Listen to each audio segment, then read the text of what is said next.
Thank you very much, Vina.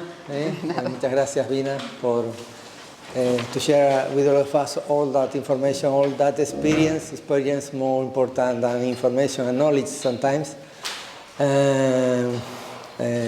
What has been said by Vanessa. We have here the rest of the experts we are sharing with us time now in the small groups. Here is Nieves Llanes from the Biosphere Reserve. She's a biologist there. She has been very related with this specific area, landscape, and the landscape plan in La Palma developed a few years ago, 10 years ago probably that.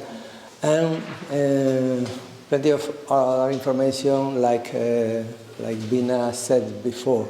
And we have also with us Silvia González Gómez, who is working as well in the Cabildo de La Palma, in the same service that Vina Barreto. She's architect also, has been working in different countries, in England and China, and has a different complementary vision with Vina,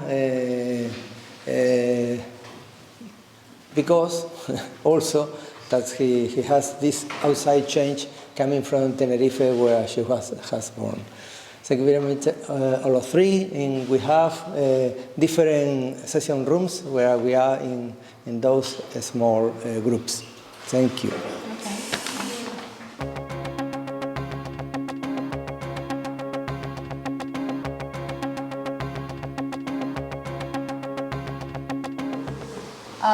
I'll walk through it.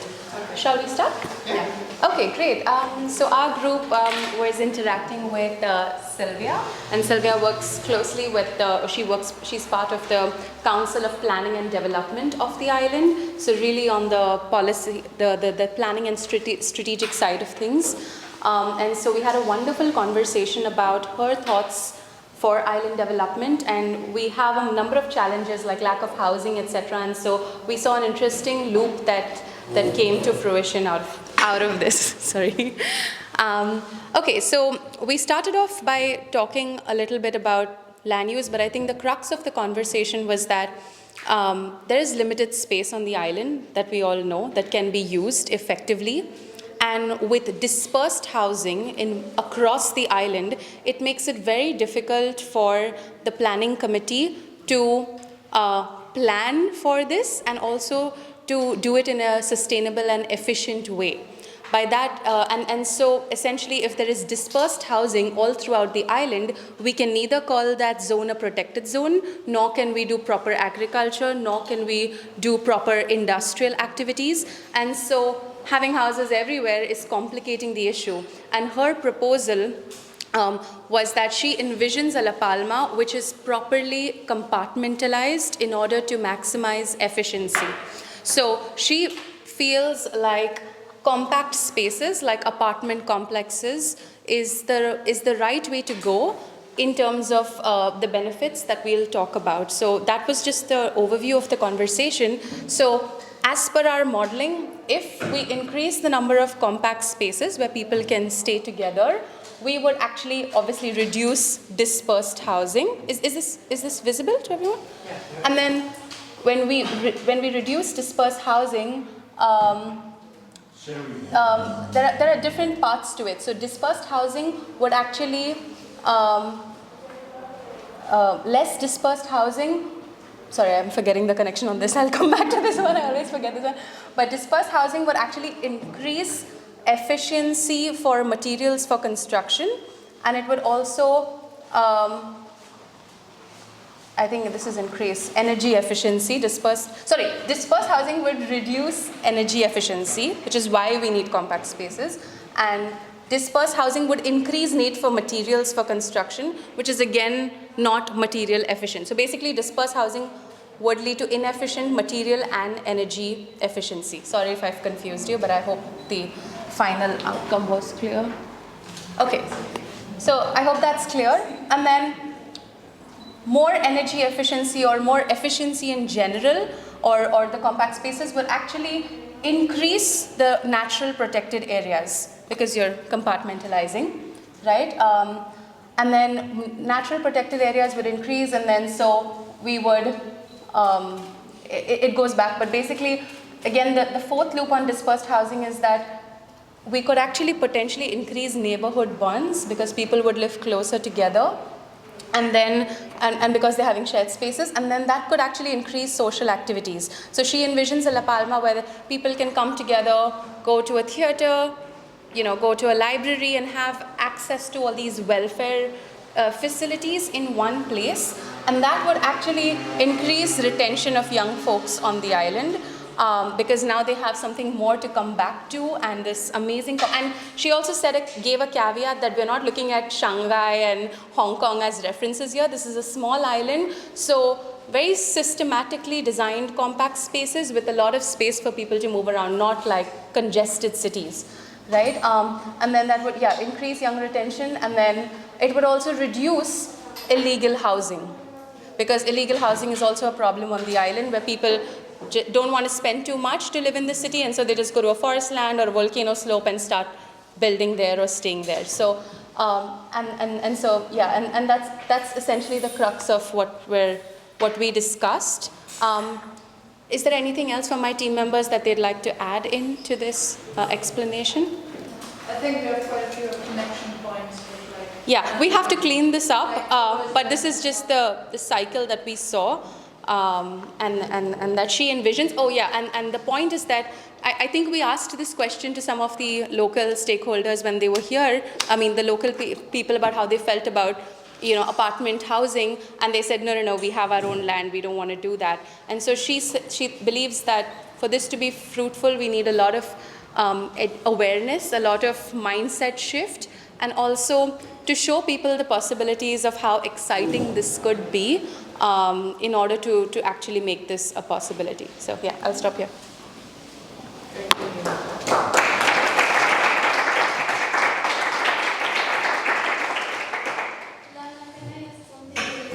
Sorry for my ignorance, but when I think that dispersed housing, it would decrease the possibilities of an impact during the volcano. Like we have many places there, so lava flowing, that it could follow only one path and not affect many people. So, but it can be seen the other way around, because you concentrate people in areas where there is such a big danger. So and it's also when we reach a certain level of technology, you can also do lava diversion pathways, which could be concentrated in areas which are away from settlements. But that's wishful thinking. Thank you. good point. One question. With Sylvia, you worked together this idea of dispersed. No, this was actually her idea, and she kind of shared it, and we modeled all the possibilities and the causes and effects around it. Amazing. So it will be very interesting to see how the approach of dispersed housing with the urban corridor connect or have a discussion itself, like these two types of proposals. I don't know if you have any thoughts or if you see it complementary or if it's completely another approach that could be implemented. It's actually the same idea. We were talking about compact housing in this urban corridor that Lina was talking about before, and how that should be enhanced in detriment of dispersed housing. That is what we were thinking is not good for the area. And It's just the same idea. Yeah, I see now. Just one point to conclude, it's not very related, but it is useful for the other groups, is that there already exists a zoning activity that on the island. So the island is divided into various zones from A to E, and A being the most naturally dense hotspot like kind of ecosystems, and B having a mix of natural ecosystems, but also some human activity, C being more agricultural intensive, and so there is zoning on the island, and E, which is the most destructive or extractive for extractive industries. So it's also important to for us to research a little more about this as we go through our development plans. Thank you. Thank you.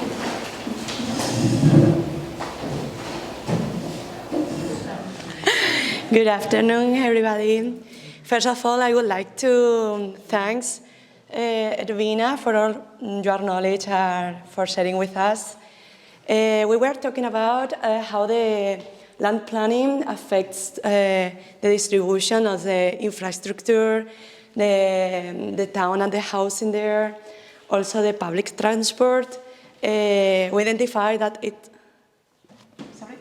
A bigger? Yeah. Okay. It's in Spanish. Oh, okay. Then it doesn't work. Okay. We understood that a good land planning will affect directly in a positive way to housing, public transport, and the infrastructure for tourism, especially mass tourism, to control the space for its kind of activity. Also, we were talking about the public participation in how the land planning is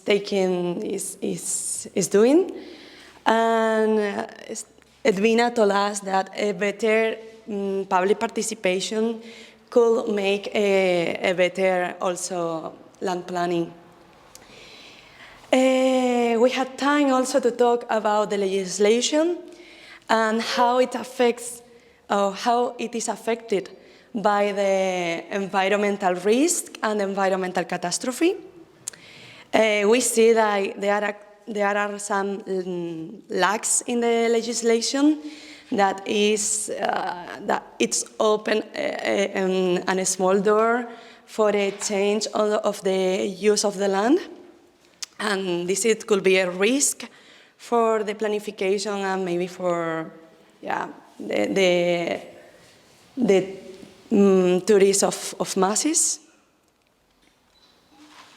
And something else? Yes, maybe the main insight that we took about our conversation with Edwina is the dispersion of the territory.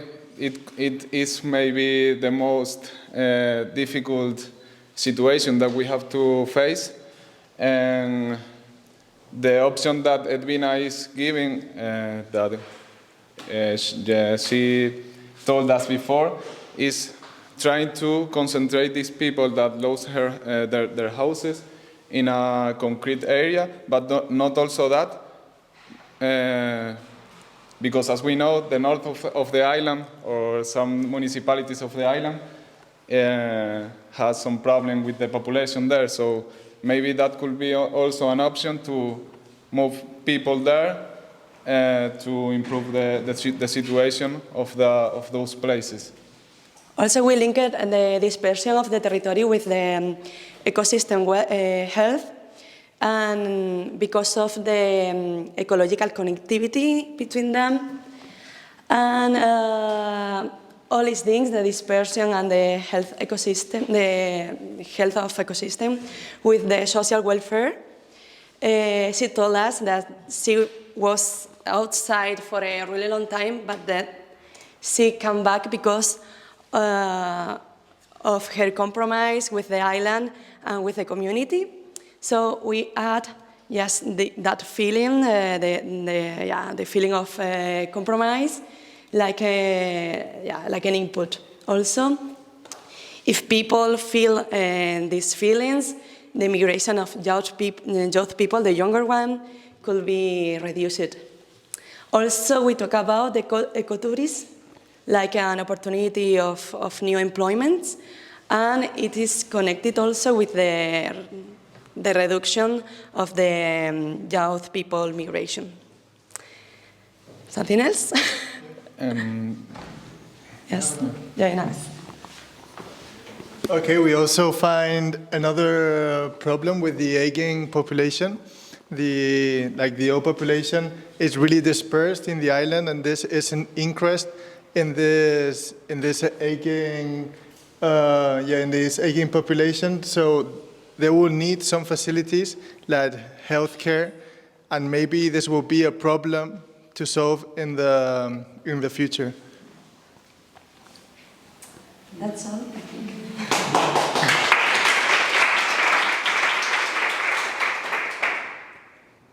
Any question?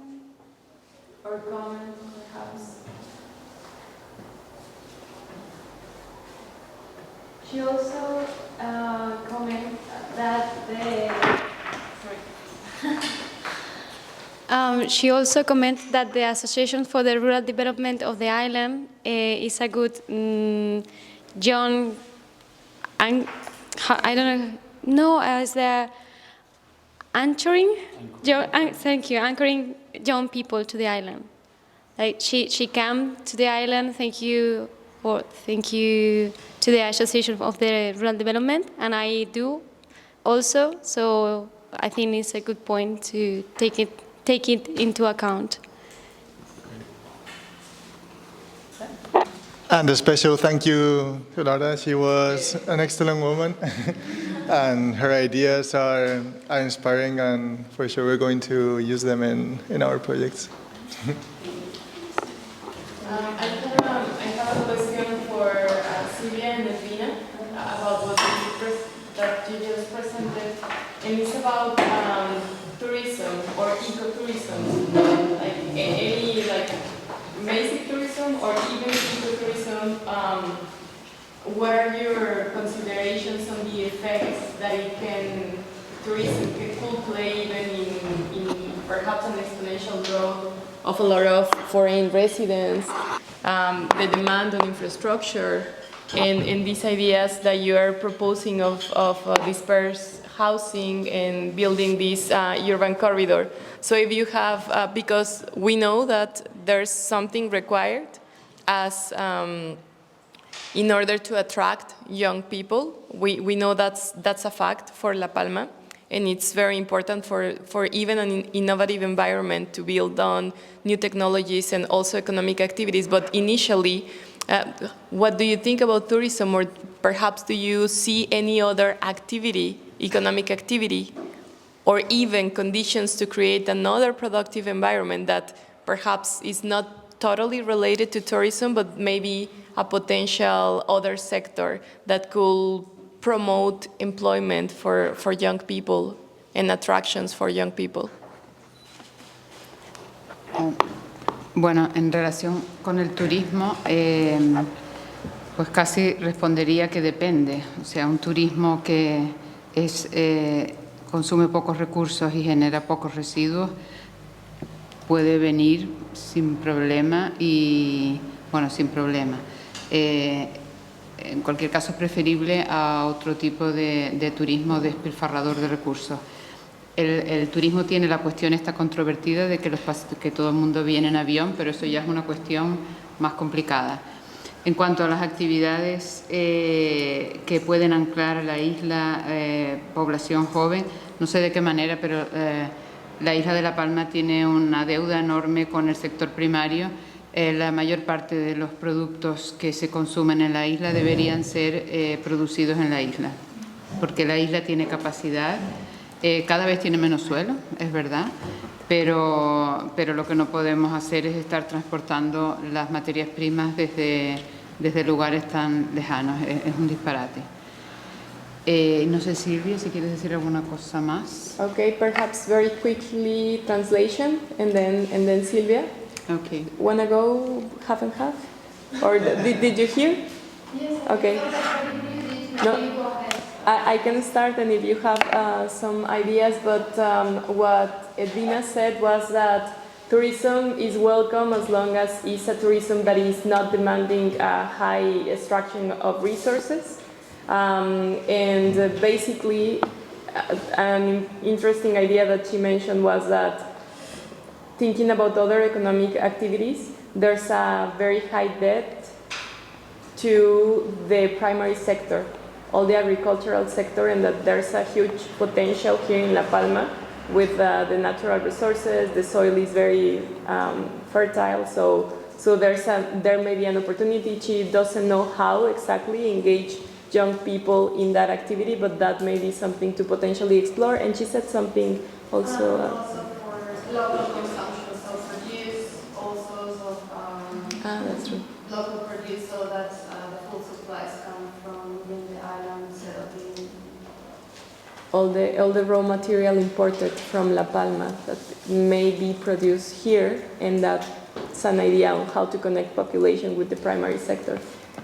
¿Qué nos faltó, Edwina? Creo que todo. Yeah, vale. So, Ok, sí. Silvia, ¿tú qué ves? Well, as Vina said, as long as that tourism is not, it doesn't consume too many resources, it's fine. But I would also comment that we need balance in the island. We need some space for tourism. We need some space, maybe more space for agriculture and also for industry. And that way we can maybe anchor young people to stay if we offer jobs related to many sectors and not only to tourism or to intensive agriculture, but if we have something of every sector or in a way that works. I don't know exactly how to achieve it, but I think it should be there is space for everyone in a sustainable way. That, I mean, if we coexist. Okay. Thank you. I would like to know how have you made any models of how these cities would look like? Do you have any created images of how these apartment buildings or these corridors of nature within the urban space, and how do you put it as an image that people can see and can feel interested?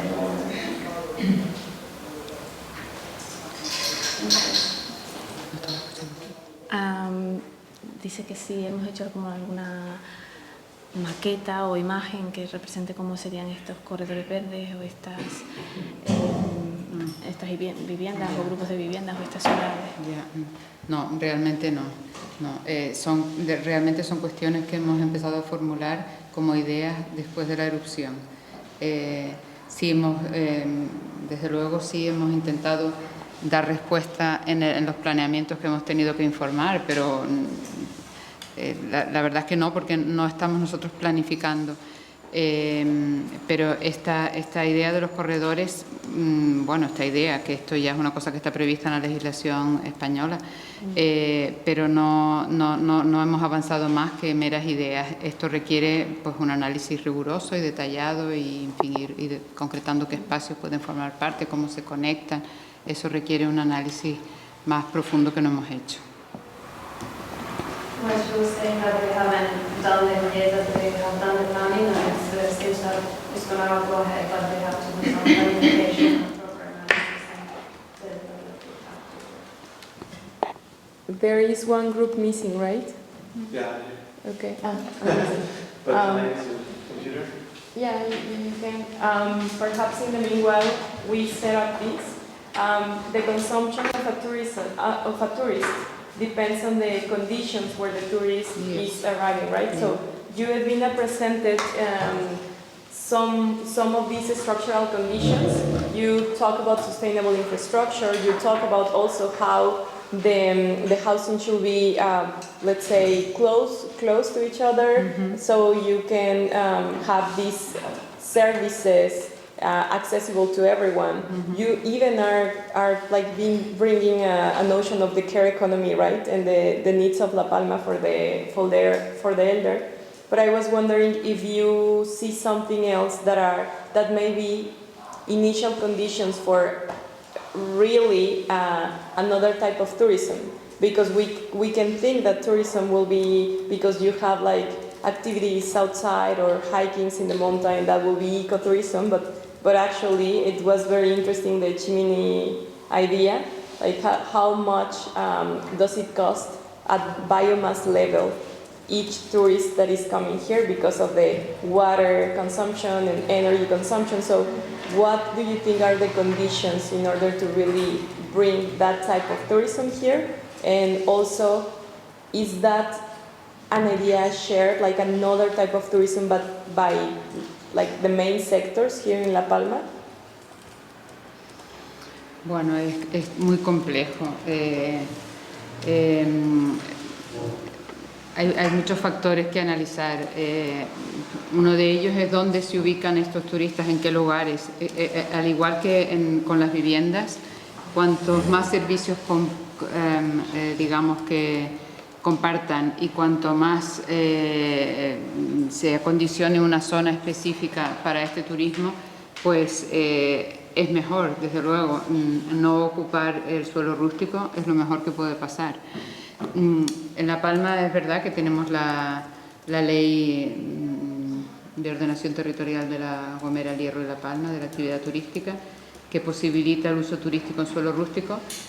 Afortunadamente no ha habido todavía implantaciones turísticas con todas las posibilidades que da la ley. Creo que no ha llegado todavía, ninguna ha superado todavía las 40 plazas, entonces estamos moviéndonos en una escala pequeñita, pero es posible que esto suceda y, en fin, eso desde el punto de vista de la sostenibilidad es muy controvertido. ¿Quieres decir algo más? Or you don't want to add anything? No. Paula, you want, because I lost myself because I was helping them. No, but she was saying that we discussed earlier this topic more. In regards to how to, more than how to attract ecotourism that is truly respectful with the environment, she was mentioning more how to, it's important also that this tourism is not built in rural land, like some projects have been proposed, that it would be better if like some areas were allocated not only to develop beds for tourism in a smaller scale, but also that the facilities offered are shared amongst tourists that arrive, so that developed areas with a focus to supply these sort of services to tourism, but not in a massive way. She's talking more about already urbanized areas, but not the development of resorts or not the development of big complexes in rural land.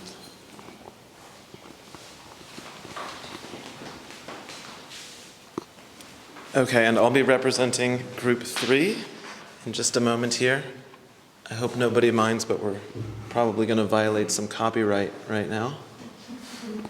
Oh, it'll be okay. So Group 3, we were meeting with Nieves Llanes from the Biosphere Reserve of La Palma, and Cristina also joined us. Our group among the fellows was composed of Cedric and Harry, Jamila, Karen, and myself. So we had a really nice time probing the perspectives and the ideas of Nieves Llanes, who gave us a dream of a La Palma in the future where people are really living in harmony. And so there's a harmony between the people along with the nature, and also between a couple different kinds of people. And so I'll come back to that in a minute. You're probably thinking like this sounds like a dream, you know, but we're also talking about a reality, because Nieves Llanes and Cristina also helped us to understand that La Palma is maybe the only island in the world right now where people are really trying to balance the nature, the reserve, the biosphere, together with economic demands, the agriculture, the tourism, and things like this. So when we were talking about what are the different perceptions that are here, one that was really interesting for several of us was that tourists come and they really love the beauty and the biodiversity resources that exist within the biosphere. And as well that all of the locals have that feeling at some point. They love their local landscape, they love their local biosphere. And then they start to realize, you know, I've been in this relationship for a long time, and you start to kind of take it for granted. It doesn't look as novel or as exciting anymore.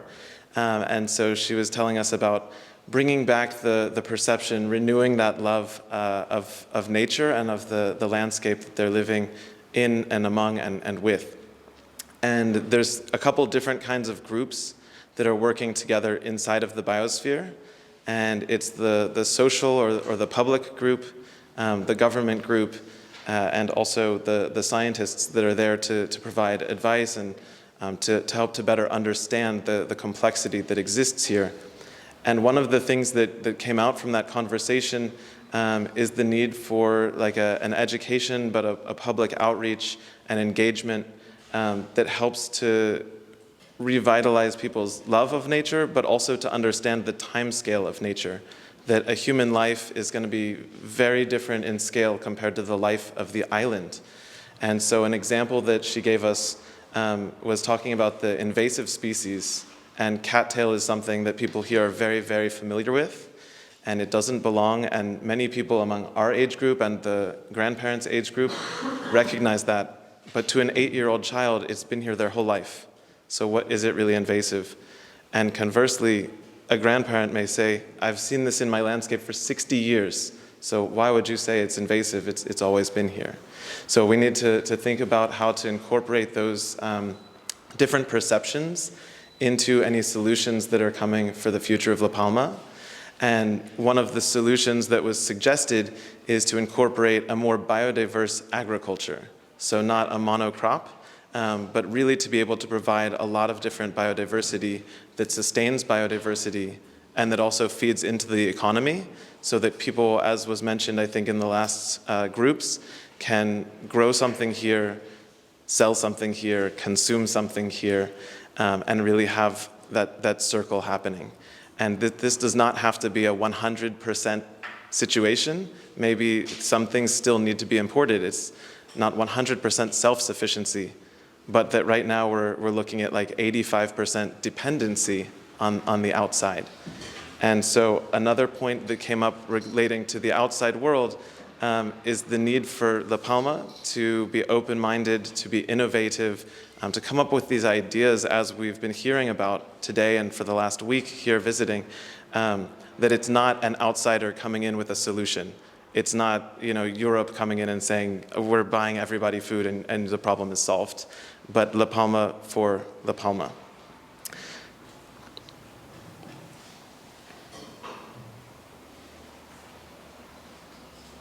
I think this is where we want to be.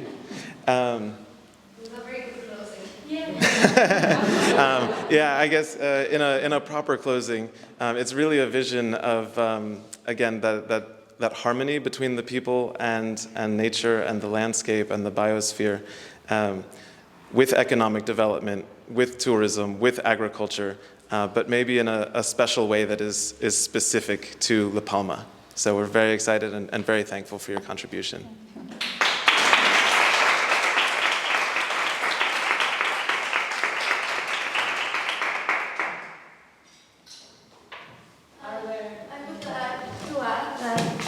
She was telling us that there is a need to develop a collective vision with all the people, that 70 years before, after the eruption, they started to reconstruct everything in life, but as a monoculture, sugarcane and bananas. Cochinilla.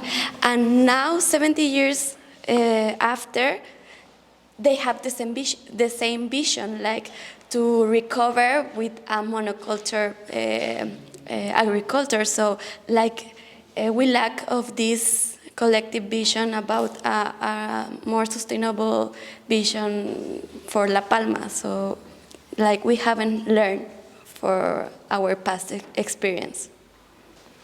Thank you, Karen. Taking this comment into consideration, what do you think, Juan, Cristina, Edwina, Silvia, Carolina? Nieves. What do you think is preventing La Palma to build these new visions? What are the institutional factors, economic factors, the generational, intergenerational factors? What would you say that is preventing La Palma, and what do you think could be good opportunity points or conditions to move forward to that shared vision? No tengo la solución.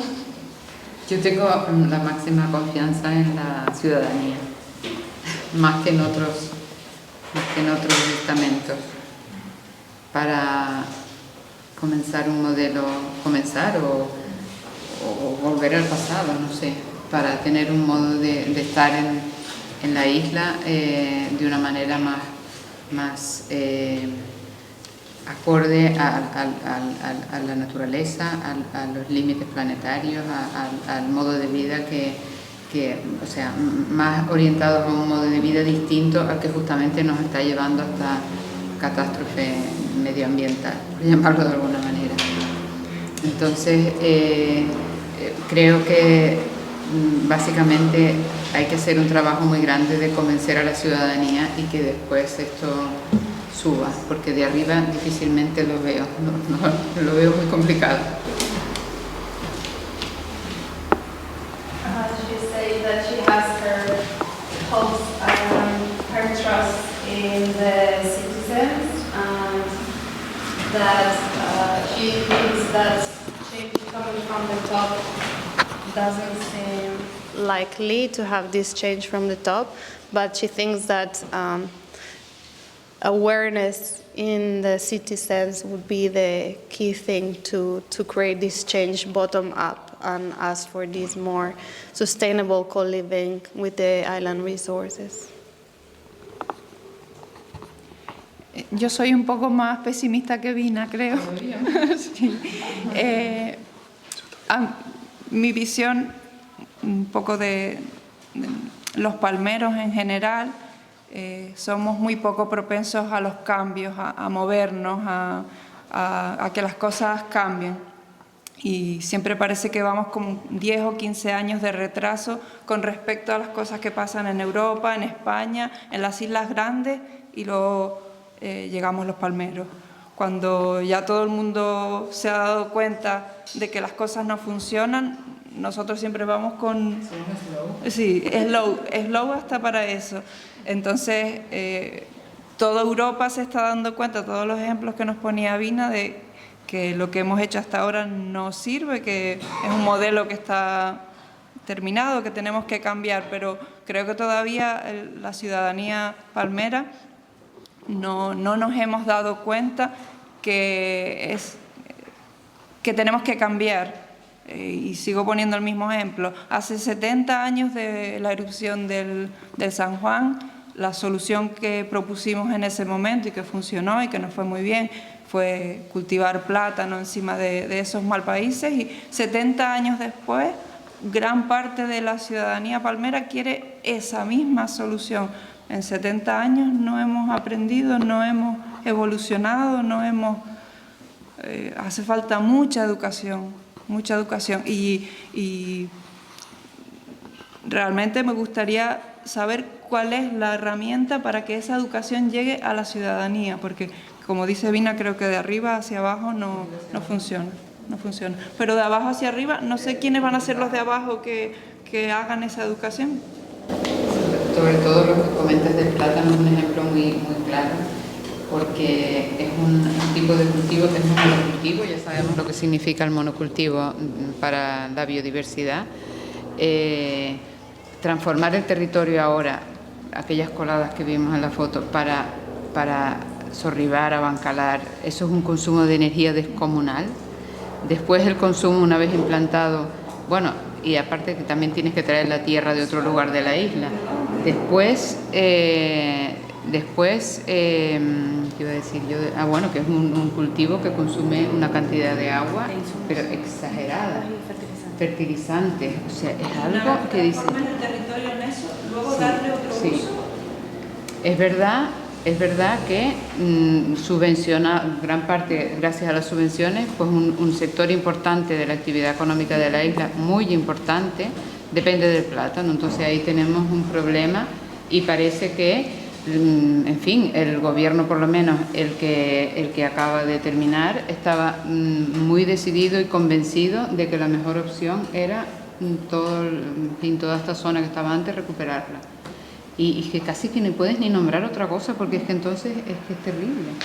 Pero claro, tampoco puedes cambiar el modelo económico, seguir lo que se estaba cultivando, a lo mejor lo sabemos hacer, tenemos cooperativas, sabemos cómo nos organizamos y a quién lo vendemos después. Pero ahora cambiar de tipo de cultivo tampoco se puede tan fácil. Esto es como un vehículo que va muy rápido y tiene que la inercia, en fin, que es de una complejidad tremenda. Le cedo la palabra a otra persona. Maybe a brief summary? Yes. Nieves is in agreement with Dina that the change from the top is going to be really, really hard. But in her perspective, she doesn't have the same hopes for citizens to be able to realize the importance of changing the established systems on monocultures in particular. And yes, she was highlighting again the example of how after 70 years, going through the same experience with a volcano, again, the strategies that seem to be supported by most of the population are developing monoculture bananas again. And Lina was adding to that yes, that system has to be changed, but even that now the resources involved in developing that sort of monoculture again on top of the volcano involves lots of resources like bringing land from other parts of the island and how intensive in the consumption of resources it is. But at the same time, that is the established economic model that is the main, one of the main economic activities in the islands, and at least they know how to grow it, how to collect it, how to commercialize it, and to whom sell it, so that the transition,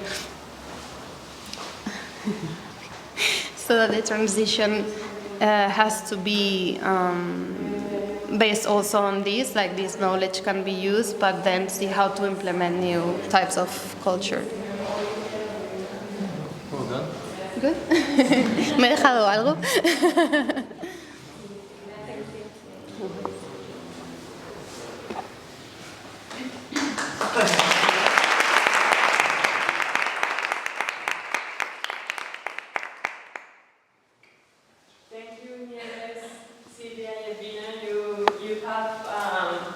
Inspired us, and we learned a lot from you. We are going to do our best to really listen to other experts and trying to convey a common vision towards the possible potential for sustainable vision in La Palma and draft some strategic guidelines. Thank you so much. This is really valuable for us, and hopefully what we create is a good contribution that can sum or add on your work. Thank you. Gracias a ustedes.